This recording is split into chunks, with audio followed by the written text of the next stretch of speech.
Hi guys, today's video is about chapter 186 of Four Nights of the Apocalypse, which kicks off the battle between Nasiens and Diodora.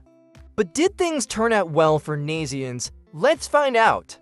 The chapter begins with the fight being announced. Nasiens is visibly worried about Dubs, who was taken away by the Camelot Knights in the last chapter for being a fugitive. Percival also mentioned something odd. Using his life spirit powers, he sensed that the group who had taken Dubs actually released him and continued on without him.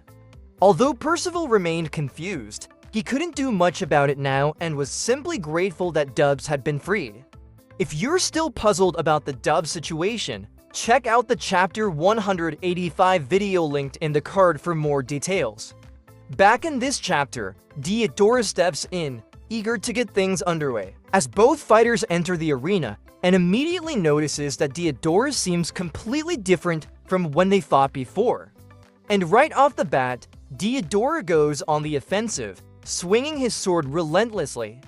He seems to be enjoying the fight, but while Edlin thinks Nasiens is struggling, more experienced fighters like Kine recognize that Diodora's attacks are wild and reckless. This soon backfires as Nasiens manages to cut his hand. Something feels off though, and quickly catches on. Diodora wasn't this careless before. Donnie wonders if he's just not taking the fight seriously. During the exchange, Diodora is taken aback when his magic fails to reflect back at Nasiens. He assumes it hasn't fully taken effect yet. If you're wondering what he means by reflect, check out the chapter 180 video linked in the card. Nasiens then questions Diodora about the leather armor and flute he's now using, items that belong to Rothus and Turret. In response, Diodora activates Gatekeeper, reopening the Purgatory portal, which shocks even Beltripe. He explains that Rothus' armor and sword, along with Turret's flute, are magically designed to withstand Purgatory's miasma. While this doesn't fully explain how he survived without them, back in chapter 182, it at least adds some logic to the situation.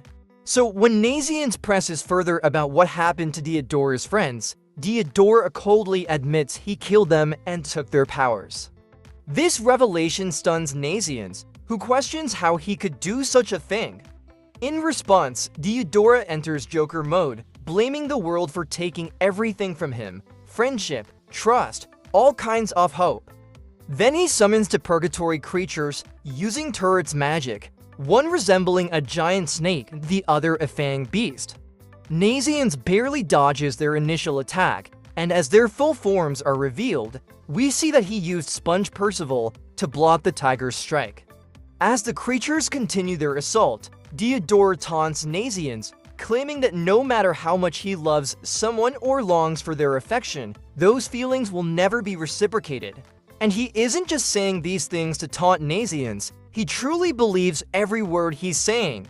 This shows how much his trauma affected him, starting from what happened in chapter 182, and possibly throughout more of his life. He even outright states that he knows Nasiens has feelings for Percival, calling them a fantasy that will never be rewarded. He then declares that once Nasiens is dead, it won't matter anymore. His plan is to kill Percival too. Hearing this enrages Nasiens, who activates Sponge Percival's ability to absorb incoming attacks and redirect the stored energy. He launches a powerful blast at Diodora, his Spirit Spear's second form. The attack lands, but this time, Diodora's magic kicks in, reflecting the damage right back at Nasiens. And just like that, the chapter ends. And I have to say, Diodora is proving to be a ridiculously tough opponent. His magic feels extremely unbalanced, especially considering how lucky he was to inherit Rothus and Turret's abilities. Imagine how powerful he'll become if he takes even more skills while still maintaining his damage reflection ability. Maybe his magic awakened in a moment of intense emotion, which could explain its strength, since in the Seven Deadly Sins universe, magic is deeply tied to one's emotions and desires. Anyway, if you enjoyed the video, don't forget to like and subscribe for more fresh content like this. And that was it for today.